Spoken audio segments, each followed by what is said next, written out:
Boyfriend and I have been together for 6 years, work our day jobs together, and also run a side business together. He's my best friend, and despite managing to get past and through a lot together, he hasn't proposed. His family is starting to pressure us to get married, but he said he hasn't decided yet. He has said that he wants to get married and have a ton of kids, so what he means is, he hasn't decided if he wants to marry me. My ego is a little hurt. What else does he need to know that he hasn't already learned in almost 7 years? Is indecision the same thing as a decision in this case? We both started therapy separately very recently to work through some trauma and cope with anxiety. I don't know if I should wait to see if he'll come to kind of epiphany in therapy, or if I should leave and save the decision for him. I love him a lot, and for a long time I saw a future with him. But recently I'm starting to accept signs that he just doesn't love me as much as I love him. How do I know if he loves me or if he just doesn't want to be alone? We don't live together, we won't live together until we are married. He has stayed over for extended periods of time, so we're mostly familiar with each other's habits. We are from different cultures, but I still come from a traditional family, so we have a lot of the same values.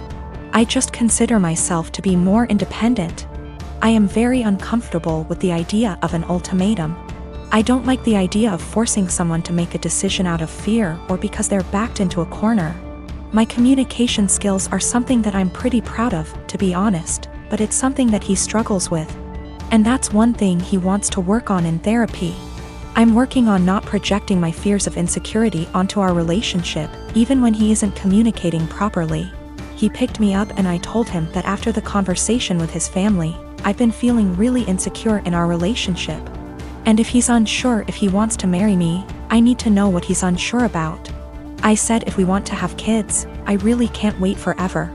He says that he is sure he wants to marry me, and he might have had a plan to propose. But when I came over, his family completely blindsided him, and now it's awkward, like they've spoiled it. I told him maybe he needs to think about if what we have is what he wants. I just feel it shouldn't be this complicated. Maybe I'm just jaded and bitter at this point and nothing will make me happy. I do believe him, he wouldn't drag me along just for the fun of it. I love him, and our lives are so wrapped up, it's very hard to leave, even if I wanted to. I just wish I could read his mind. I wanted to talk to my therapist before I made any decisions. We both had appointments the following day, and in my session she asked me if I thought I was ready for marriage. I said of course, I've known I wanted to marry him since I asked him to move out with me. 2 years into the relationship and he turned me down. She responded by rephrasing the question. She said she isn't asking if I want to marry him, but rather, is the way I currently feel about myself. The way I handle my problems and my anxiety, and the way my boyfriend and I communicate. Is the way I feel in my relationship the way I want the rest of my life with this man to be? No way came out of my mouth way before I even processed it. Stressed was in my brain in big, bold, yellow letters. Right now I need to continue to work on my issues in therapy and learn what the best version of myself is like before I'm ready to commit to whatever future version of our lives together looks like. I've only been going for 2 months so far, and I've already seen a huge improvement in my ability to handle stress and my self-worth. My boyfriend and I have been together for 2 years. He's a good heart and is normally rational, but his one issue is that he expects to accompany me in every occasion no matter how big or small. He even went with me to my ex-boyfriend's funeral after days of begging. Now my best friend got married few days ago. It was very small and only close family and friends were invited. My boyfriend couldn't come because of the +1 rule. He pitched a hissy fit saying my best friend has no respect for my relationship and was shocked when he learned that I was still going to attend. He told me that if he can't go then I'm expected to not go as well, but that is my best friend and I had to respect her rules. He gave me an ultimatum: either we go together or I stay home with him. I ended up going cause again I respected my friend's rules. He was angry with me and kept calling the entire 2-hour drive, then stopped. Later I got a text from his friend telling me he, my boyfriend, got into an accident and was taken to the hospital. I freaked out. He gave me the address and I had to leave the wedding and told my friends why. I was crying the entire drive home and kept calling his friend but got no response. I arrived to the hospital and asked about my boyfriend and they checked and told me he wasn't there. My anxiety reached 160% as I kept calling his friends one by one. I just went home and there he was, along with his friend. He saw me and said that he was sorry, but this was the only he can get me home after I left him alone.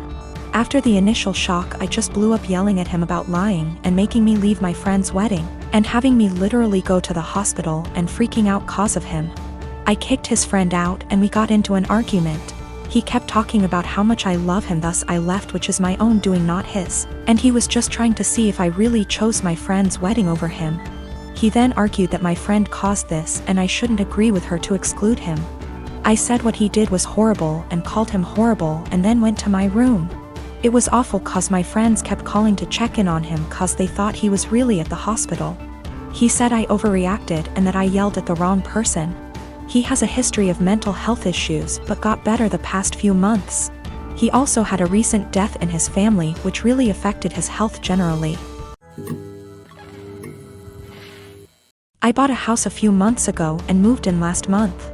The previous owner was a friendly old man that could no longer live alone, so he decided to sell and move in with his daughter.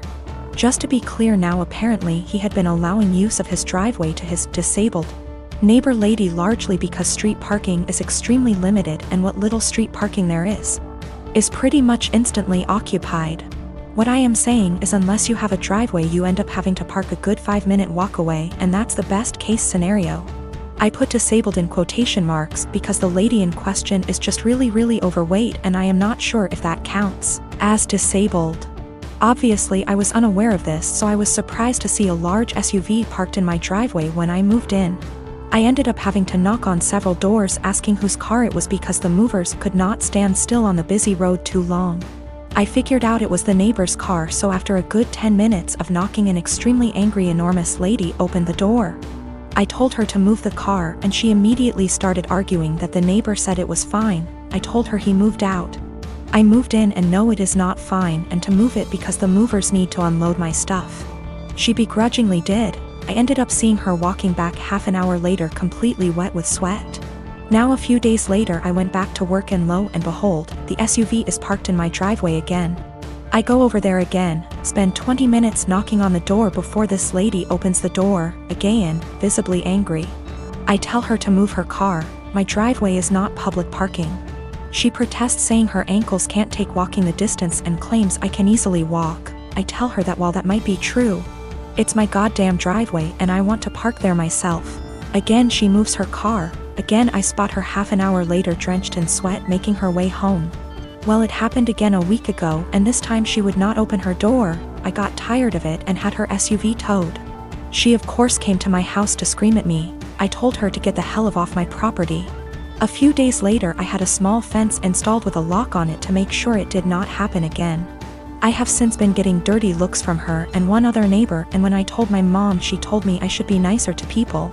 I do feel sort of bad too. She clearly struggles with the walk after all. My sister and I lost our dad a year ago. He was my only parent. Mom was never in mine or my sister's life. Dad left money, inheritance, for me and sister, and she used her inheritance to get new cars and renovate her house. I live with my aunt right now cause my brother-in-law didn't let me stay with my sister. I'm planning on using my inheritance money to pay for college tuition. I've always wanted to be doctor but haven't decided which branch yet. My sister and I haven't been close. It started after she got married to her chronically ill husband, who was allowed to make backhanded comments about dad and mock his illness, and make a scene at his funeral. Only because he's ill and shouldn't be held accountable for his behavior. I've distanced myself, but my sister kept visiting a lot lately, venting about my brother-in-law's condition. He's been in and out the hospital for heart problems and in need for a surgery. She brought up my inheritance money several times, but I end up cutting the conversation. She then straight up asked if I could help pay for her husband's surgery and she'd pay back in less than a year. I felt uneasy cause if I give her money from my inheritance, which is a large amount, then there's no guarantee she'll pay back before it's time to apply for college. I'm taking a year gap, but I know my sister can't pay back that much and I felt I was risking my future. I refused to help and she had a meltdown at my aunt's house calling me heartless, cruel with no empathy. She said that her husband's health should be a priority and I needed to help because education is nothing compared to someone's health, and asked if I'd be happy to see her as a widow and my nephew with no father. My aunt suggested others pay, but most of them cut my sister and her husband off. I argued that her husband's poor health isn't my fault after she kept blaming and guilt-tripping me. She kept crying, and although my aunt decided to stay out of it, she said that I should be prepared for permanent damage in my relationship with my sister if I don't help her now. She's been sending texts and pictures of her family telling me this is what I was saying no to. A happy, healthy family with a healthy husband and father. I cried and felt like I was being selfish, not good aunt and sister. I asked my friend and he said let them sell the cars and all the luxurious stuff they bought to afford the surgery, and warned me, if I give them money I'll never get it back and may not be able to go to medical school.